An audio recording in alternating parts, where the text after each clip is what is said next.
sure this is being hosted everywhere. It does take a little while to make sure everyone's seeing what they should be seeing. So again, please bear with me. Okay.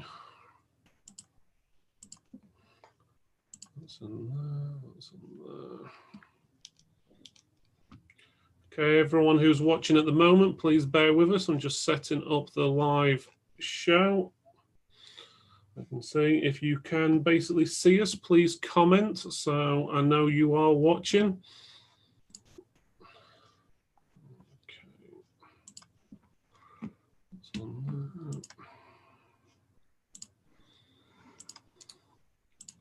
Everyone who's watching at the moment, please bear with us and just set it up. Okay, I can hear myself, which is a good sign. Okay. Again, if anyone can see us, please comment in the chat so I know, obviously, we're live. Here we go, starting to get one or two people say hi, which is good. So just put that on there. That's on there.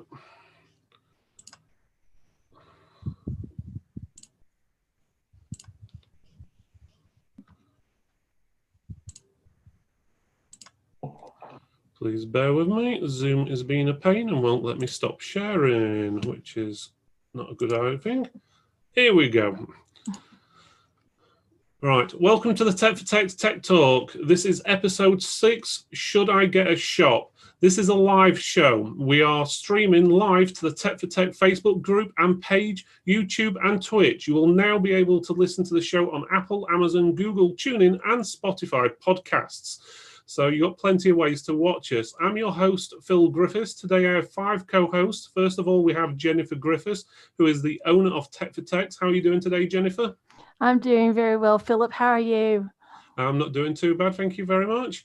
Secondly, all the way from Ireland, we have Cormac O'Donoghue. He is KFC's worst enemy, who is known to locals as the Chicken Man, and he is from Crosshaven Computers. How are you doing today, Cormac? Sweet Jesus, I wonder how I get any business with known as the Chicken Man. It's all good in Ireland, but it's all good. We also have Ben Ashcroft from Bugs and Bytes Computing in Lincoln returning to the show. How are you doing today, Ben? Yeah, I'm very good, thank you, Phil.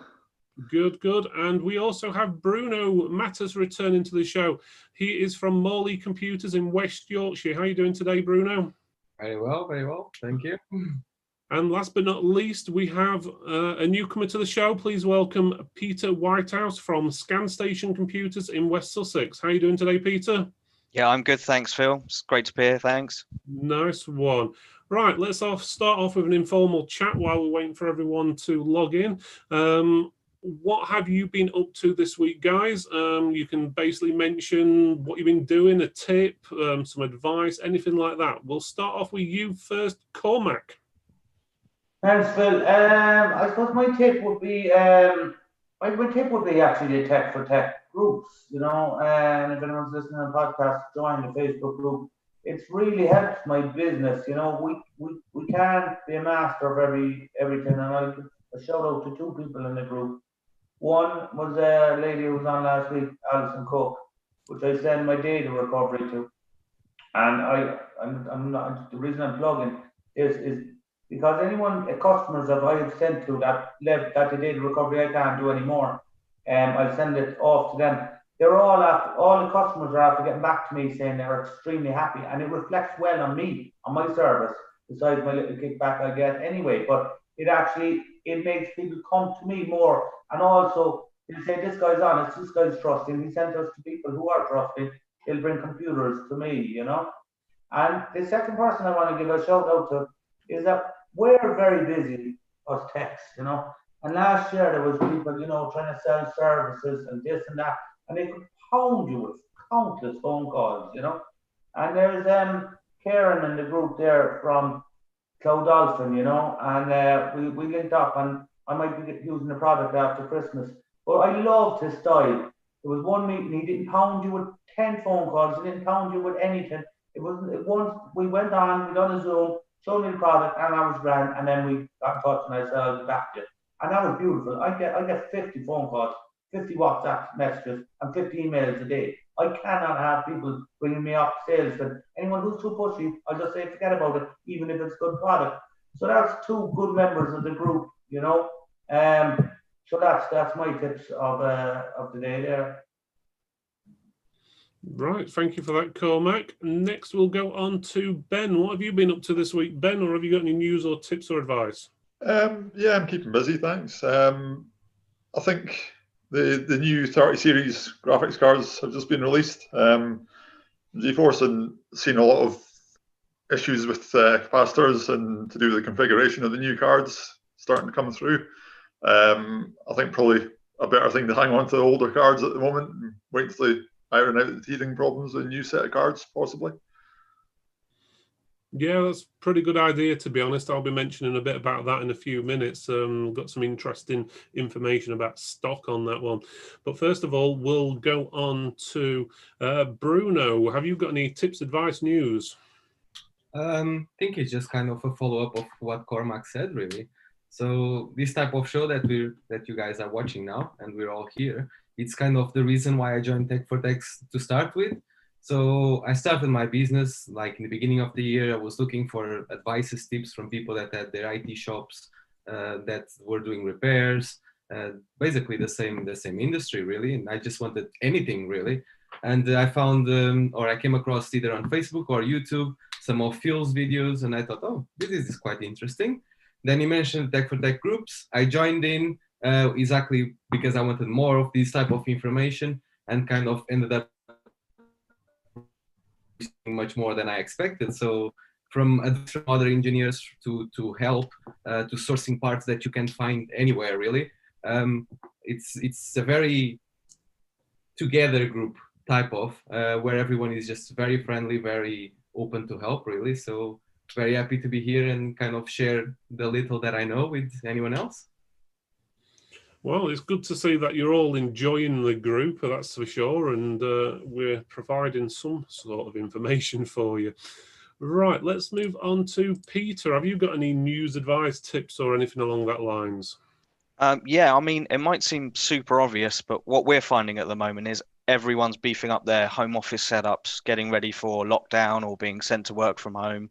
So I definitely make sure if you're doing any outbound marketing or just speaking to customers, make sure they're aware you can provide everything for that home office, the networking, the computer equipment, web, everything, and just make sure they know that you can help set it all up and provide all the labor. There's good money to be had in the labor setting all this sort of stuff up. That's what we're finding anyway. Yeah, it's pretty good advice, to be honest. I'm going to say it's one of those unfortunate things is more and more people are having to work at home, but obviously we need to make sure everyone's got support. So that's brilliant. Next up, we've got Jenny. What news, advice, tips you got? Well, I'll just tell you what I've done this week. This week, I wanted to do a little something for my gamers in my community. So I appealed to them on Facebook and asked them, what games are you playing? And I got a really good response with that, more than what I thought I'd get. And I took the names of these games that they said they're playing, and I researched them for the minimum spec required to play them. And I've made it into a spreadsheet. Now, the object of that exercise is when they come in the door and they ask, can you make me a machine to play Fortnite, Call of Duty, blah, blah, blah. I don't have to Google each game. I've got it on a spreadsheet right in front of me. Glance at it and go. It's that simple. Now, it doesn't stop there. I have also shared it into the TFT group, and I have made it a post about that. And you can also add to it and email it to me back with things that you might want to add on to it that people have asked you as well. And I put my email address in the post. Right, that's pretty good. And I know a lot of people say, oh, you can just Google this information, but it's nice to have it on a sheet in front of you where you can actually get that information up in front of you there and then and compare and so forth, rather than having to load up 10 different pages with different games and stuff. So it's good to have it in one place. Right, on to my news and advice again regarding what Ben said regarding the 30 series graphics cards, the 3080s and 3090s. I've been talking to a couple of places, should we say, suppliers of the new 3090 graphics cards. This is about the 3090s, not the 80s, for when they were launching it. Now, it might sound a little bit strange, but both of these places had varying things to say, but one of them only actually had free cards delivered to them for sale on that day. So that's free cards total, not free of each brand or whatever. That's just free cards. And that is, well, a bit concerning, really. If you think about it, these are very popular cards at the moment. And this place, what they're recommending, or should I say, NVIDIA is actually recommend people go there. So if you go to NVIDIA's website, look for the 3090, and it is one of their approved sellers where it links you to, and they say you can buy these cards here. They only had free cards on launch day. Not only that, I heard from another supplier who's also one of NVIDIA's, is saying they didn't say how many cards they got, but every single card they had in for launch, they didn't actually sell to the public. They put them in machines and sold the machines. That's because obviously anyone who wanted the 3090 graphics cards means they would have to have bought a new PC to get hold of one on the day. Obviously they sold out pretty quickly, but it meant obviously they were getting more of a premium because they're selling obviously an i9 or an i7 machine or whatever, but they didn't have any actual stock available for the standard consumer. I don't know about all the others, but for those two suppliers who are on NVIDIA's list, they only had those free cards, or at least the one only had free cards, which is, I think, it's a little bit dreadful, to be honest with you. Right, that's it, I think, for the news and advice. Let's move on to the main topic today, which is, should I get a shop? Okay, so we're going to approach this as if you've already got some form of business, like an MSP or call-out service, and you've already registered for all the basics like HMRC and so on, because obviously if you're in the Tech for Techs group, you're going to be some form of tech one way or another. So first of all, obviously, I've got different things to say and so forth. I'll pass it on to everyone in the group, see if they've got anything they want to say. There's going to be people in here who will say don't have a shop. There's people in here who have already got a shop. There's probably people who want to open a shop as well. So if you want to comment into normal chat as well, from obviously what on Facebook or YouTube, we will actually read out those comments as well, and for your advice, what you're giving out.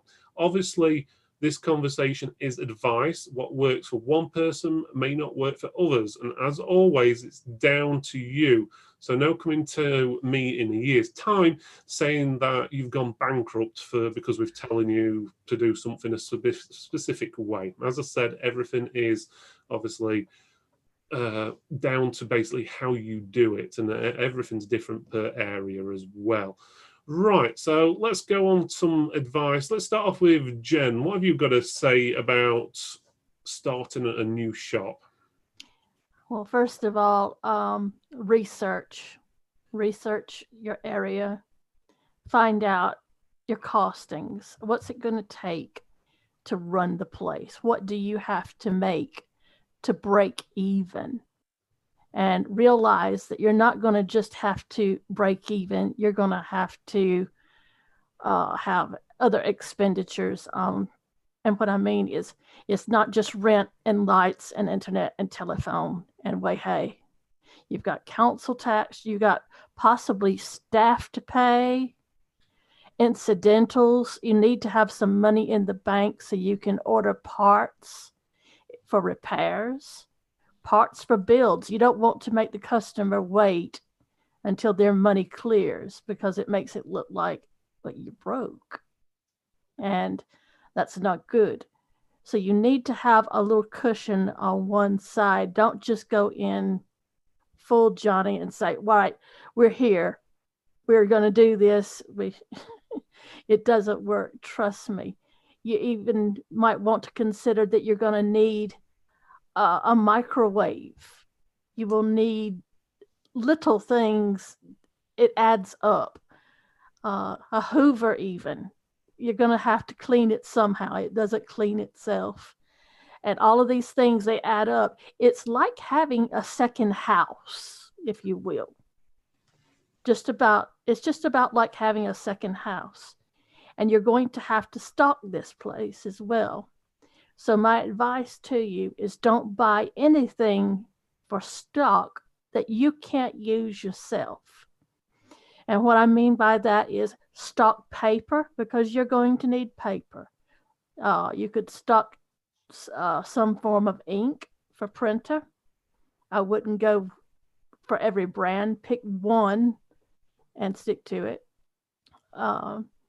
Also, things like hard drives, power supplies, SSDs, keep those in stock. You will use them.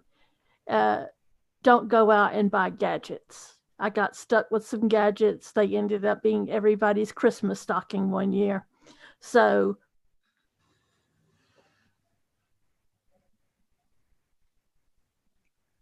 okay, have we lost her? Okay, looks like we may have lost don't Jen. do that. Always keep it to what you know that you can use. Sorry, Jen, we lost you there for a second. You just went completely quiet. So just repeat the last 30 seconds. Oh, I was just saying, never buy anything that you cannot use in some way for your stock, whether it be SSDs, hard drives, power supplies, paper, things like that. We got stuck with gadgets one year. We bought some gadgets to stock in the store, and they became everybody's Christmas stocking because we couldn't get rid of them. So if you don't think that you can use it in a build or a repair, it's probably best to wait about stocking that. Well, exception being keyboards and mice, because you know you will sell those. Yeah. Okay. Has any of you other guys got any advice or anything you'd like to add into that? Exactly what Jenny just said. I did the same mistake. So when I started getting more customers, when I opened the business, or well, not a shop, I work from home. Okay. But when I started getting a good number of customers, I stocked things like computer cases, hard drives, even though I was selling mostly SSDs.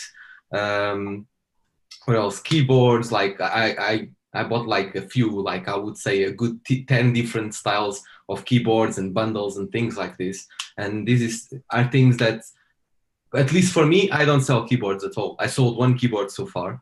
The case, I never used it. I actually assembled it yesterday in a computer that I have for sale, that I just thought I'm never going to get rid of this case. So I'm just going to assemble this computer in this case, put the price a little bit higher and just get rid of it. So yeah, but stock on SSDs, memories, basically the essentials that are basically what you're doing on your day-to-day. Okay, thank you for that. Anyone else got anything to add into that bit?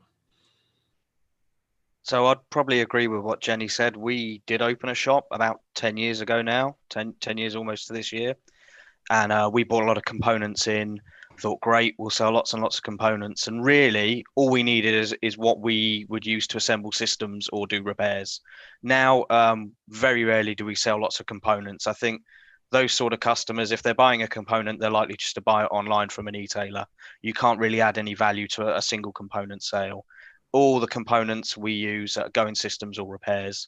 But if I was opening a shop now and looking to stock it, I'd probably focus more on consumables, ink cartridges, cables, peripherals, lots of low cost, high margin items that you can quite easily fill a shop up with without spending a lot of money on stock. And that's probably how I'd do it now if I was starting from scratch today. Yeah, it's pretty good advice. There's a rumor actually going around, don't know if it's true or not, but the likes of PC World, apparently they pay for the rent of all the buildings by just selling cables because of the markup they've got on it. I don't know if that's true or not. That's a rumor what's going on, but you can easily see that happen. The cables go for £10-20, and sometimes they only cost pennies in some cases. It used to be like USB cables. You used to go in PC World and it'd be like nearly 20 quid for a USB cable, and well, they cost like 50p or something daft like that, or probably less than £1. So they're making hell of a margin on it. So yeah, I do agree with that. Has Cormac got any advice or Of course I do. non-advice or whatever? The question being is, should you open a shop? Okay, and the question is, the way I'm reading it is that question last year and the question this year is a totally different question. Okay, and unfortunately, that's the thing. Now, I started this business full time 3 years ago. I didn't have the money, as Jenny was saying. I didn't have the money for any stuff. I had nothing. I bootstrapped the whole business. Okay, and I wanted a shop. But if I had got a shop, it would have turned out to be a bad mistake in my area, because one, COVID came along which no one predicted, and I dance every day now that I don't have a shop, that I don't have to go through those procedures. Okay. Now it's also one of the reasons why I don't want a shop is that I don't just want to do computer repairs. We go into businesses. We do all business customers. We're branching out.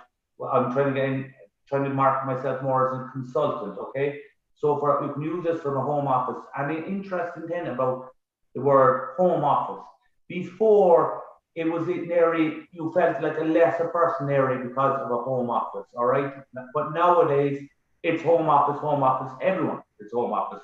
So we got very lucky where we're at. You know. Now, he made some very interesting points about components and the markup on selling on all that, you know. And you that's a good profit margin. And also, you have to understand that if you're going to open a shop, you have to be there 5 or 6 days a week, and you have to be open a lot. Whereas I would have to then pay someone to be in the shop when I went out to my business calls, which I don't want. I have a tech. Then for me, being mobile, it's just a way better scenario. So what I feel, and I probably work harder than if I longer hours than if I just had a shop. So it's going to be strange. It's a strange thing, you know. But whatever way you do it, there's two things that I've discovered. Don't be the cheapest, be the best. It's as simple as that. Don't worry, because I've seen there's 3 phone shops in my local village, okay? And they had price wars, and they're cutting their throats. They're going to go at some stage, okay?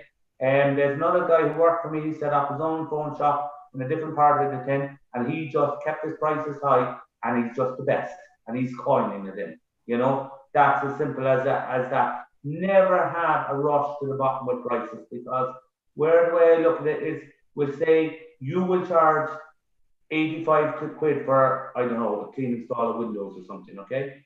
But the other shop will charge, we'll say 50 quid. People will automatically think you're better because of your higher prices within reason, you know. So opening a shop is, you know, and I'm finishing this. It's very difficult to be. We're very lucky people who run their own business in this group, yeah, because it's very difficult to wear 2 caps. One, to be a tech, and to be also a good business person. You know, it's very difficult for both. Some people are lucky, some people are not. Some people are just techs, and some people are going to be owners. It's a very difficult thing. So if I was starting out, my advice to anyone, I would start from a home. So to realize, can you become a business person? They're two totally different things. And I'm sure the people on the group will have an opinion on that. But there are 2 different things between a shop owner working from your house, on both being a business and being a business person as well, you know. So yeah, it's a wide ranging topic. This one is a great topic, actually. Yes. I would give one tip. If you can, if you want to open a store and you're already a call out, I would try to keep my call out side as well if I could. Sometimes the store will be very quiet. And during that time, you might be having a busy call out. Sometimes your call out might be quiet and the store is busy, busy, busy. One can help the other out. That's what Phil and I did when we opened up. Okay, we're lucky. We're both tech minded. So one can help out the other without having to hire on extra staff. But even so, when we sat down and tried to figure out what we were going to do, he says, well, do I close the call out and we stay in the shop? I said, no. I said, you've established yourself through the call out. It'd be suicide to get rid of it. People are depending on you in certain situations that couldn't come into the shop. So keep that, and I'll run the shop. And that's the tip I'd give someone is if you're already in call out and you're known for it, keep that, but have a shop as sort of like a side thing. Okay, yeah, that's true. That's one of the points I wanted to address in a few minutes. First of all, let's go over to Ben because he's been a little bit quiet there. Have you got any advice? Because I know you actually obviously work, I think you work from home or an office. Are you interested in opening a shop, or is it something you've decided it's not for me, and why? I work from home like Bruno and Cormac. I've no plans to open a shop. I've nothing against shop owners. I think if you can make it work, and that's great. I think it's a lot of it comes down to personality as well.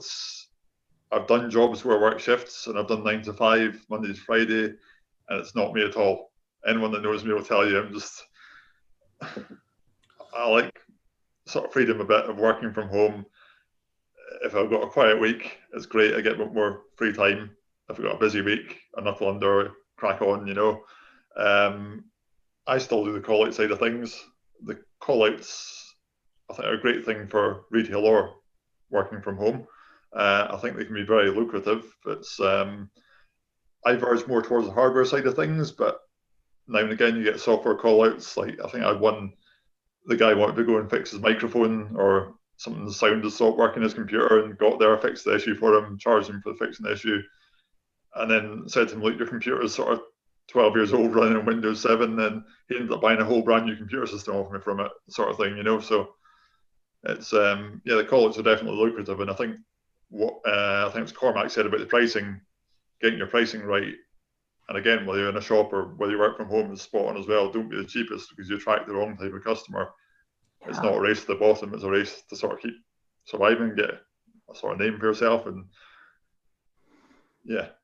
Yeah, I can understand that. It's not everyone's cup of tea, and again, it is one of those things you do having a shop, give up some of your freedom, because obviously, if you're used to working from home or whatever, as you said, if you're not busy, you can work on something else, or you can put your feet up or whatever. But when you're in your shop, you're stuck on that 9 till 5, 9 till 6, or whatever time it may be. Right, let me go through some of the things I would advise. The first thing would be, is it something you actually want or need? And when I say that, I mean, is it something you've always wanted a shop? Or is it you're thinking, right, I need to expand, I need more income, I need to support more family, or whatever it may be? And generally, you need to figure out which side of those you're on, because just because you want something doesn't always necessarily mean you're going to get it, or you need it, or potentially it's going to help you out.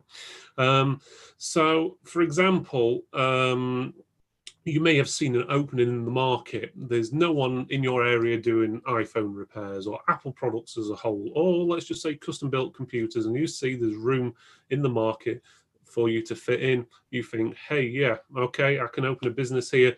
There's demand for it. There's need for it. That's brilliant. But if you're just one of these people who's going, right, I just want to shop for the sake of it because I want to shop, I think you need to do a bit more research before you jump all in, because the last thing you want to do is spend all your time and money and effort on something which you don't know anything about potentially. You might know how to repair a computer or repair the device, but you might not necessarily realize there's another 6 shops on the same road you're looking at which do exactly the same thing. Even though there's a lot of people to go around, there's generally only so many people wanting the phone or computer fixed at once. So always do research on what you're going to do and what you're going to offer. Follow-up on that you just said, though.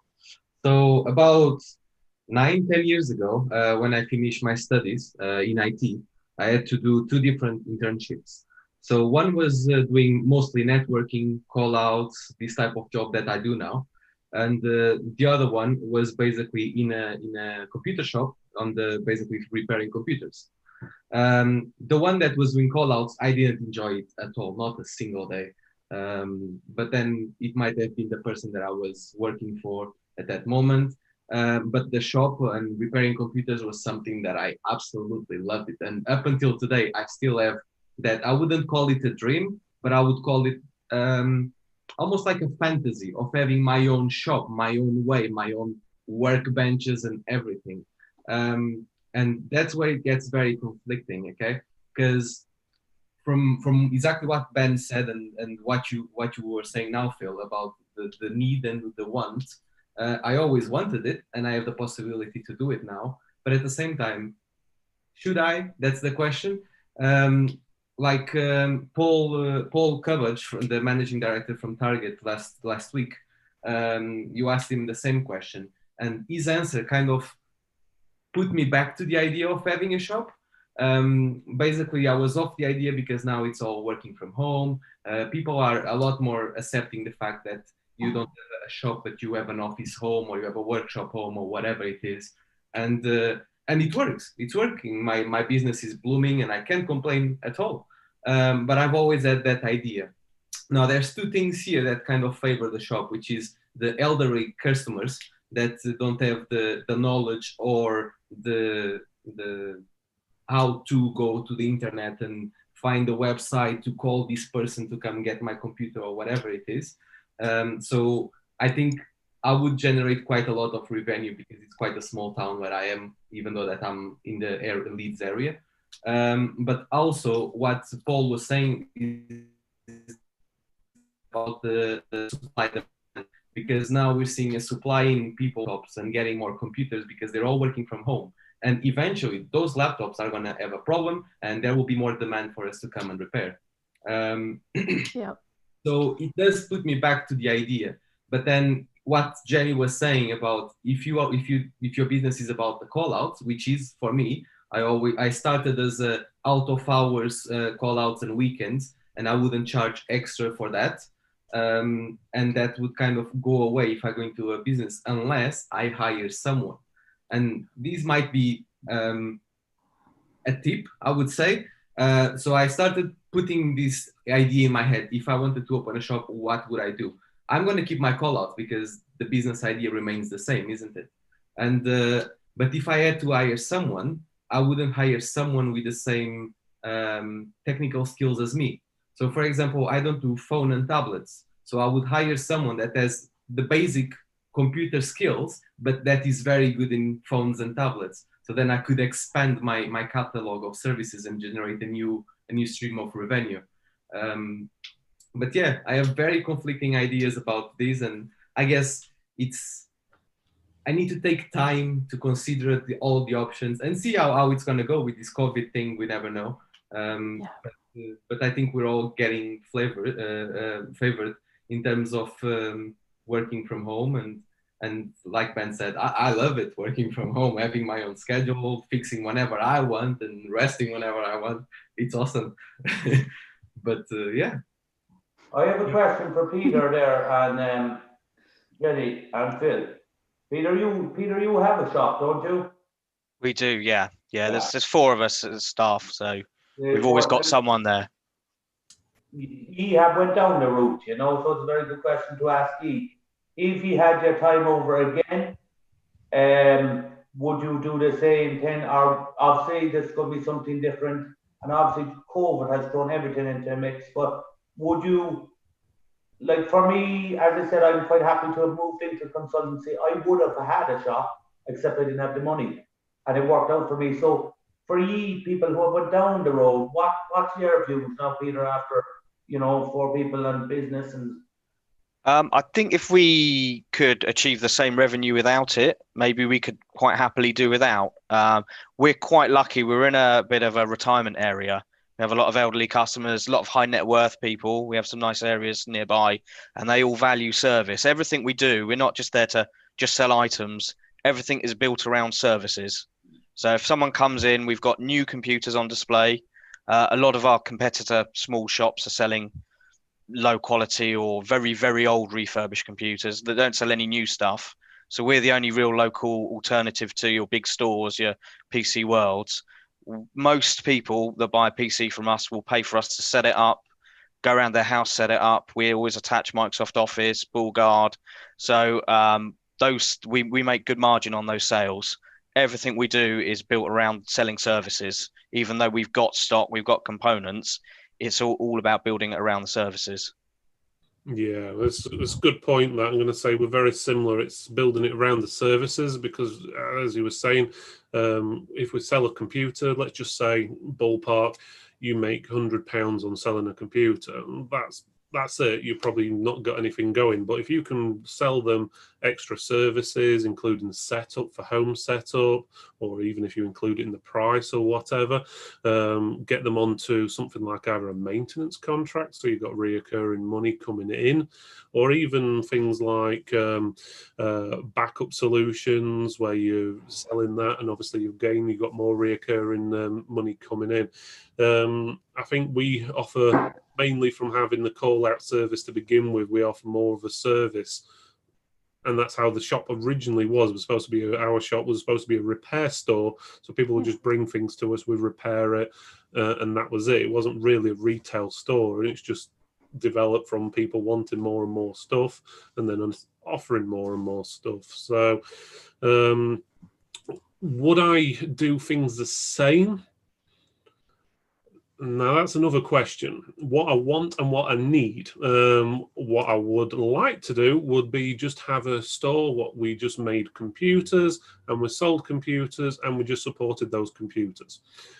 What we want, well, should I say, what we actually need is what we've got at the moment is something where we're offering the full service range. So we've got the shop and then we're able to go and set it up. So it's sort of you're killing two birds with one stone sort of things, is we're able to get it sorted at theirs, or they can bring it to us, or however they want to do it. So we can help them as little or as much as needed, but we do try and sell the services because that's usually where your profit margin is more so.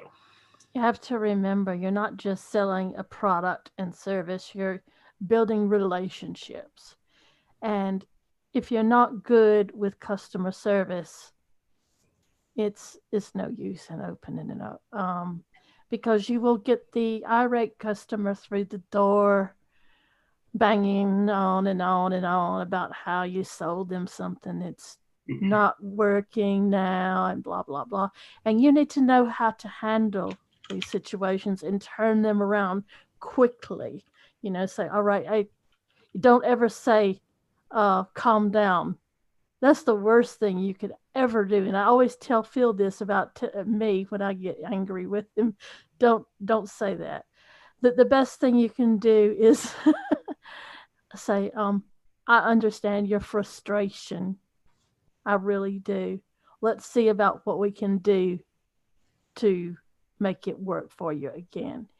And you'll notice that they start coming around when they see that you're offering to help them.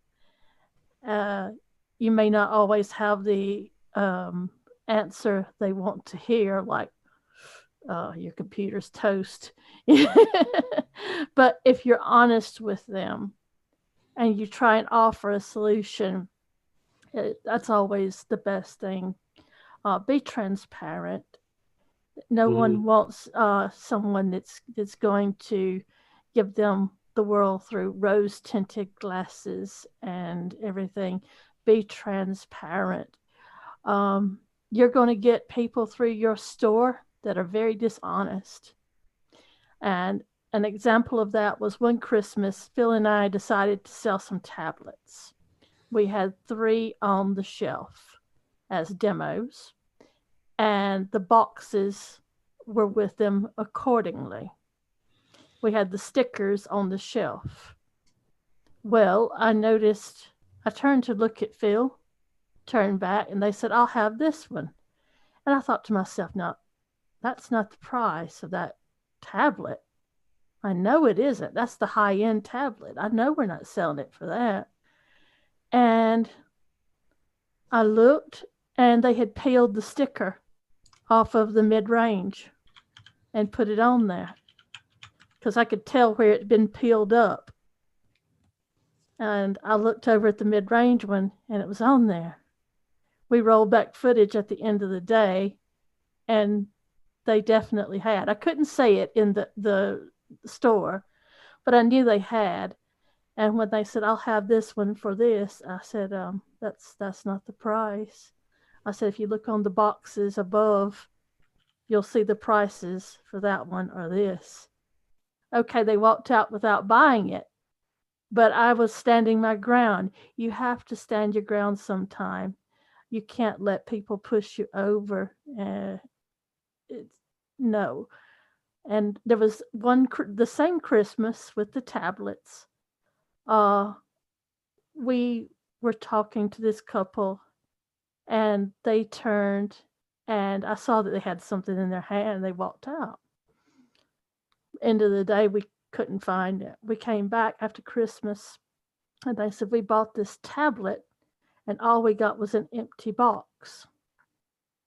I said, well, that's strange because the boxes for the tablets are sealed up. I said, if you bring me back your receipt, I'll make it right. We never saw them again because they nicked the empty box off the shelf. So you're going to encounter things like this. It's just knowing how to deal with it. So expect the unexpected if you have a shop. Yeah, it's true. You do have to.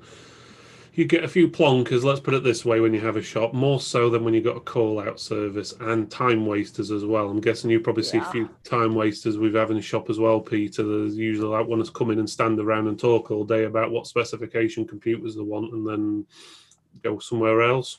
Yeah, that's right. You have to cut them off sometimes, or just politely move on to someone else, or do something else. Just they get the hint in the end. Yeah, you always get that one customer who comes in every week, which always has 1,000 questions, will never ever want anything doing, or at least never wants anything doing. What will pay for anything doing? Right, let's just go. Just 1 second there. I'm going to have to go. Okay, but I just wanted, before I go, Peter brought up something there. I think he said basically that they've been the best in the area that they're in, and I'll leave you on this one. I think whether you're going to have a shop or you're going to be work from home, be the best. Just be way better than the rest. I mean, when it comes to customer service, when it comes to people coming back with tins, you make that call yourself, be as good as we all use. One of the reasons we use Amazon is they're very good for returns and all that, But whether you're working at home or working in shop, be the best and the money will follow. Simple as Absolutely. that. That's brilliant. And thanks for the time, Cormac, and we'll see you at the next Thank show. you for being here, Cormac. Sorry, but this folks really enjoyed it. I'll talk soon, all right? Okay, speak to you later, Cormac. Take Thanks care. again. Yeah, Cormac. Take care. Right, okay, let's go through some of the basics on what you will need to do. Is obviously, if you are planning on opening a shop, you need to cost it up, figure out how much it's going to cost you. You need to figure out, basically, if you've got enough money or you've got currently enough money coming in to support it. Most shops take 2 years to make a profit. Some shops never do make a profit. So you've got to make sure is that your current business, as in your call out service, is able to basically cover the costs, because obviously it's going to cost you a lot. You're not going to get suddenly 1,000 people come through your door on day one. If you do, you're very lucky. So you need to basically double check you're going to be able to pay for stuff like rent, as others have said, council rates. You may go above the VAT threshold. If you're a call-out service, you're probably under that at the moment, so that might push you above it. So that's VAT you've got to worry about, insurance, security, and that's before obviously stock and staff. Regarding that as well, you've got things with credit. Don't fall in the credit trap. I've fallen for it before when we first opened the store. Basically, you don't want to suddenly some supplier offer you £5,000 worth of laptops, PCs, keyboards, mice, whatever, and then you go and put them on the shelf, and then you get no customers coming, and then suddenly, after 30 or 60 days, when your credit's due to be paid back, you've got no money, you've not actually sold anything, and you've not got enough money to pay your current bills, let alone pay £5,000 for the credit. So when you start off, or at least even when you're even a larger company, is try and use money that you've actually got rather than credit, especially small companies, independents, because a lot of people fail mainly because they have got all this credit debt. And as I said, we fell into that when we started the store 7 years ago. You can't go into debt if you're paying it cash money or debit cards. Mm-hmm. You can't. So I would encourage someone, if you're just starting out, to use debit cards instead of credit cards when you're using e-tailers and distribution online. If you're going to buy something in the stores for your shop, pay cash, just cash money. I'm echoing Phil, but it's true. It's easy to whip out the plastic and say, put it on my credit card. But when you get the bill at the first of the month, you're going, oh my God, how are we going to pay this? And it's a soul destroying feeling when you don't know how you're going to pay it. Yeah, exactly. It's a bad thing, credit, but it can be a good thing. The catch is you've got to balance it. Obviously, if someone comes in and says, oh, I want 10 grand's worth of computers, and you've only got 2 grand in your pocket, maybe a credit limit may help. But if they want in, or at least on our side of things, we always ask for the money up front. If they're wanting something done fast, we'll say do a bank transfer. Once you've got cleared funds from a bank transfer, then we'll order the stock. We won't order it on credit. Some suppliers do force you to use credit. I think VIP is one of them. Or I think you can use card, but then they charge you an extra 2% on top of your payment or something along that lines. But obviously make sure you pay off your credit straight away. There's nothing worse than suddenly checking your invoices after 60 days and finding, oh my God, I've got all that money I've got to dish out, basically. So I'm guessing there's quite a few people have fallen into that trap over the years. Another thing to mention is, if you are planning on opening a shop, is where do you open a shop? The way I look at it, you've got 3 different places to open it. You've got a back street, you've got a high street, or you've got in sort of a commercial or industrial area. There's benefits and negatives to all of those.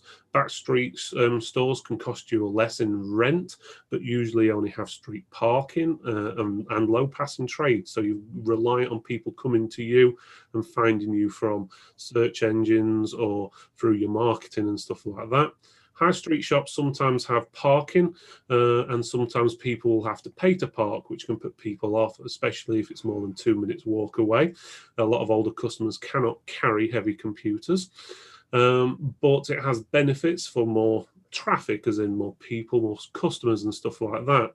So you've got more potential customers, but it can also increase the number of time wasters. So you'll get more people who are just going to come in and want to talk to you, and basically they want you to tell you how to fix their own computer for free. And you need to learn how to tell them no, as in, one, you could potentially be liable if you tell them something and they go and mess it up and electrocute themselves. But also you really want money coming in. So the best thing you can say is something along the lines of, sorry, we can't tell you over the counter. We need to have a look at it and so forth. Obviously, if it's a little thing like how to change your desktop resolution or something, yeah, fine. But when it's something a bit more technical, as in the machine doesn't start, last thing you want to be doing is telling them, stick your hand in there and go and press a few buttons and yank this out and plug this in. And then you've got industrial, commercial area shops. Normally, they have a lot more space, costs a lot less than the high street. And you may even have a bit more parking there as well. We might even have a few parking spaces, but you will get less passing traffic, but potentially you could get more business work if from the local area as well. So that might be nice. Are you on the high street, is it, Peter, or? We're in a small parade of shops in a village. So we've got, there's a local pharmacy, butchers, and then we're a bit further down in a parade of shops. We've got parking out front. It's about like us. Yeah, so we're sort of just off the high street on a back street, so we've sort of got the advantages and disadvantages in together, sort of thing. So parking's always an issue with us. Do you not have any? Never enough. Well, we do have a spot out front. However, the locals like to take up our spot and leave their works van there for a week. So getting deliveries and customers and everything can be traumatic at times, but they seem to be patient and understanding. They know it's a busy street because coming up it, you have to just about crawl and you have to bring in your wing mirrors. So, but our shop is what we call a destination shop. You know that you're going in to my shop to spend money. You're not going in there to just mooch about and look. You're going in there to spend money, get a repair, get a new computer, whatever, or a quote even. You're not there to play. You're there to do business. And that's one thing about being on the back street that is good. You're going to weed out time wasting. Yeah, it's very rare we get a customer who comes in who doesn't actually spend. With the rare exception, if someone wants a mobile phone doing, we don't do mobile phones, we'll send them to a competitor's shop. So let me just go through a few of the comments from people in chat. Richard Creedy says, do your research in your town and so forth, pretty much like we've said before. So yeah, I totally agree with that. We've also got a few comments on YouTube as well from JBMIT regarding minimum specs. Obviously, bear in mind minimum specs are exactly that, he says. So make sure, obviously, that is the bare minimum just to start the game usually, and it'll look like playing a game of Pong or something like that, probably on the minimum specs. So we've got congrats from TechWise on YouTube for saying congrats for nearly getting 7,000 subscribers. And we've also got JBMIT as well saying, yeah, he goes in a lot of shops or seen a lot of people in shops by the looks of it, and they're just playing games behind the counter because they've got nothing to do. So obviously I always advise make sure you have got plenty to do. So otherwise, that's pretty much on the comments, I think. I do have a question for you guys that have your stores. Yeah. I wasn't around at the time of the PS4 that was released. Did you ever notice any business going down with the releases of the PlayStations and Xboxes and etc., or it doesn't really affect you at all? I didn't, because there's always going to be the console gamer and there's always going to be the PC gamer. It will fluctuate, though. That's all I can say.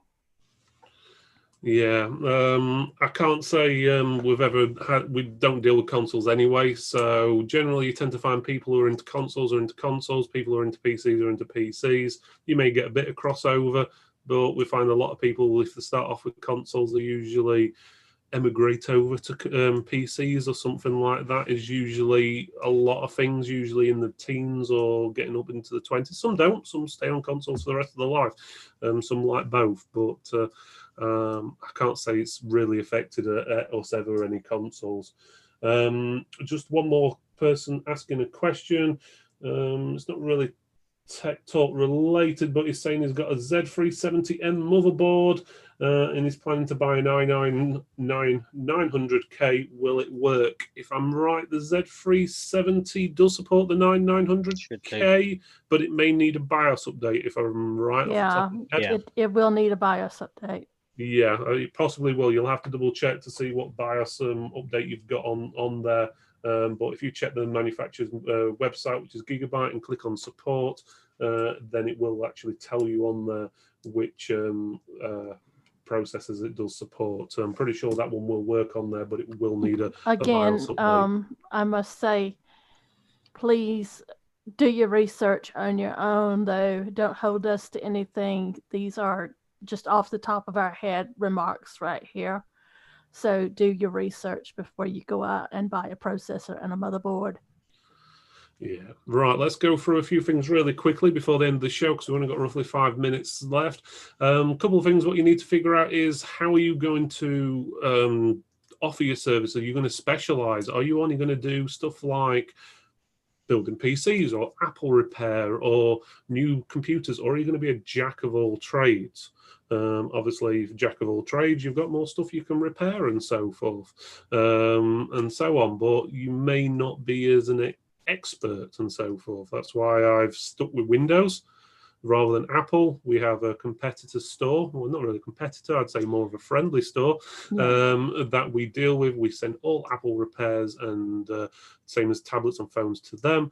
They send call outs for repair jobs to us. So we work together. So it's another good thing is don't be an enemy of your competitor. Actually be friends with them, because they may be able to help you out, and obviously vice versa. So there's always services that one can't do and the other can.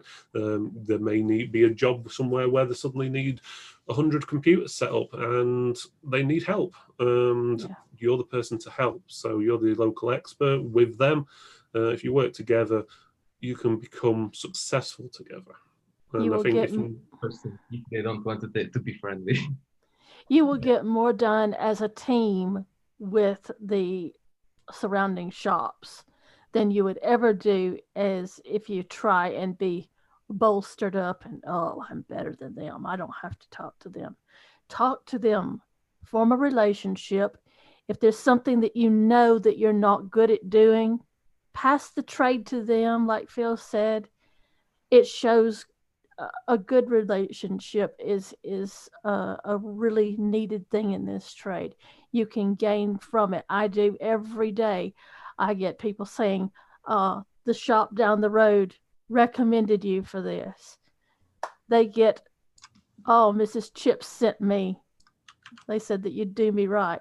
So yeah, it's like Phil said, make sure that you are friendly with your locals. It doesn't mean that you have to go out and tell them to go to that shop all the time. You don't want to shovel your customers off, but do make sure that you form a good relationship. Yeah, that's true. Just a heads up regarding that CPU. I've just double checked with the motherboard. Yes, it will support that CPU with BIOS revision F11. So make sure you've got BIOS revision F11 on that motherboard. It doesn't say it on their main page, but if you go into their support and then CPU list, it is supported. But as I said, you will need the latest BIOS update. Right, let's go round everyone first for like final thoughts. If anyone's got anything to finish off with before we end the show, let's start off with Ben. Do you have anything to add? No, I think that's sort of pretty good points been made. I think what Jen was talking about, the whole credit thing. Yeah, beware of the credit thing. It's not something I took on at all. I've always been very sort of pay for everything I've got. It kind of changed a bit when the lockdown hit, because my suppliers, it wasn't an official credit, it was a gentleman's agreement, sort of 3 weeks, and it worked well, but I can't sit and have a sleepless night or two. But yeah, worked out well, and yeah, it's be careful what you buy from where as well, sort of thing. Yeah, that's true. We're going to say credit trap can be a big thing. What about you, Peter? Do you have any final advice or? Yeah, I mean, just to complement what Jenny was just saying about working with other IT businesses in the area. I mean, when we set up, there was a couple of local call out guys that were well established, and we made contact with them, and ended up supplying equipment to them. Now, over the years, they've retired or they've not been able to work, and they just passed all their call out business on to us. So we've picked up customers from having that relationship there.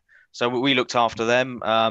If they had some customers that wanted a lot of equipment and they didn't want to fund it, they would just send them straight to us as well. So it's really good to work with similar businesses, even if they do something slightly different to you. You don't have to view everyone as a competitor. You know, we don't need that race to the bottom. Yeah, exactly. Yeah, So we had it's this. best We to had work the with same thing happen here. A local ink store. He sold just ink. I mean, all brands of ink. Well, he closed, and he came into our shop to get something one day, and he told us, he says, I've retired. I've shut the shop, and then he gave us a business card where he kept some stock. And he said, if anybody's looking for anything, would you pass that on? I said, sure. But now I get his trade as well when he needs something for computers. So it's really good to work with each other. Yeah, that's pretty good. Does anyone else have anything else to add before I put some final thoughts in myself? If anyone is like about to start the business or starting their business just like me, I didn't have any money to start my business. Basically, I invested £100 into starting my business, and that was pay insurance, pay a software like QuickBooks. You pay £3 or £4 a month to do the invoices and keep your contacts and everything. That's pretty much it. And then you have the first computers coming in. An SSD costs you £30, a memory, and you start generating a very small revenue from here. And with these £60 you made in this week, then those £60 you can buy 3 SSDs that then you're going to resell them again. So instead of going into your line of credit and that you don't know when you're going to pay and you're just going to pay interest, try to work with what you got and it will grow over time. And yeah, Absolutely. sometimes I still use credit though. I don't go over, for example, if I think it was about 3 weeks ago, I had a couple of business customers contacting me because they were afraid of the second lockdown and they wanted a couple of machines. And I just had spent lots of money on stock. I had no money whatsoever and I needed to order a few machines. So I ordered a few machines, it was like £700. I didn't add it.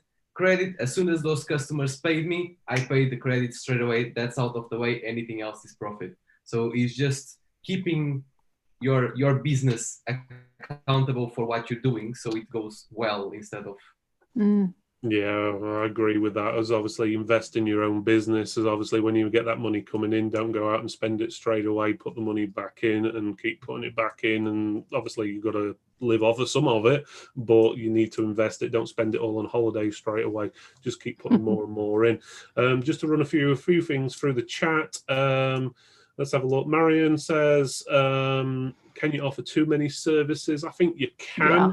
That depends on how many people you got working for you and so forth. Obviously, if it's just you, well, you could offer a lot of services, but it's a hell of a lot of stuff you've got to remember and keep up to date with, to be honest with you. I'd say you're best for keeping to a set amount of things, like just do Windows repairs or Apple repairs or whatever. If you feel you can do it, well, that's up to you, but just make sure one side of your services isn't suffering because you're doing too much. Obviously, if you've got other staff, I think Peter meant, was it Peter or Bruno? I can't remember who it was now, but someone mentioned that they got another member of staff in. Was it Cormac? Cormac. Member of staff in anyway, basically to help out and do certain tasks and so forth. So obviously, different people are probably better at doing different things. On that, don't stretch yourself too thin, because if you're taking too much time on one project, you're going to make someone else wait longer for their repair or their build, because That's why we don't do phones, that they're so tedious and it's just me in the shop and it will take so long to do. And in that time that I would be working on that phone, I could have gotten 3 laptops serviced. That's no joke. I made them. So, And so what don't spread yourself too thin. I did that. I started offering when I opened my business tablets and phone repairs as well. I don't do tablets myself or phones, but I have someone that I work with quite often that does them. So I just thought I'm just gonna outsource these, add more services. And what ended up actually happening was I didn't have time to repair the laptops that I had because I had to run around to pick up computers, pick up laptops, and tablets. And in the end, you have your specialty and you know how to make money with that. And for example, in my case, 2 phones, it's not worth for me to spend 3 hours to make a 15-20 pound profit. And the margins are so slim on the phones and stuff like that. I think the other thing that you have to be really cautious with, if you're going to start outsourcing to people to do phone repairs or to do board level repairs, you're going to be so careful who you're picking up to do that work. Not only that, you've got to account that these people are going to put their work first and yours will come second. Yeah, I got a bit stunned last year. I had a guy approach me through my Facebook page, claiming he had 30 years of electronics experience. I didn't give him any customer stuff. I thought I'm going to test him on some of my own stuff that's sitting here dead stock. Tried him on that. It sat there for weeks on end. He made some of it worse to the point it was completely non-repairable what he'd done. There's a really good guy who I deal with on Tech for Techs who actually helped me out a lot with that situation. I don't know if I'm allowed to name drop or not, but you can mention his first name, and that way if you want, so that's up to you. It's Zach. Right, well done, Zach, anyway. Right, let's get this finished up because we're a little bit over time. So just one thing what Richard said is obviously keep up to date with obviously new stuff coming out, new tech news, stuff like that. I think that goes for pretty much if you're a home tech or a shop anyway. But I'm just going to finish it off is with pricing. One of the most important things that we'll talk about in the future on another show is pricing. Make sure you don't sell yourself thin. You need to make sure you're pricing yourselves the same sort of prices as your competitors, because if you offer, let's just say, the services, what you're going to do at half the price, and I see this done quite often, and I must admit we've been guilty when we first opened the store. You think, right, we'll go in, offer the services cheaper, we'll get all the trade and make everyone else go bust or whatever. But to be honest with you, you're just making yourself more work because it attracts the wrong type of customer. The customers you get, time wasters. They want everything done for nothing. They're the ones that will complain about the slightest thing, even though it's right. They'll try and get refunds for absolutely everything. They'll expect you to work 24 hours a day for a few pennies or for nothing. This also means you have to work twice as hard to make profit as well. Research your local stores, and if you have none in your town, look for smaller towns locally to you. Price yourself about the same if you offer a service just as good as you do. And just a final thought on that is, how many of you out there think you're better than PC World? Generally, when I ask that question, everyone says, me, me, me, me. Then why do you charge less? I'll let you think about that one. If you think you're better than them, why do you charge less than them? Right, so let's end this show off then. So I would like to thank Ben, Cormac, Bruno, Peter, and Jennifer for joining today. If you are an independent trader, store owner, MSP, tech vendor, distributor, you can find out more information about Tech for Techs at techfortechs.co.uk/join. Join over 1,000 members just like you that can give you free business or tech advice. And did I say it's totally free to join with no membership fees or cost to you? Thanks for watching, and thanks for supporting local independent businesses.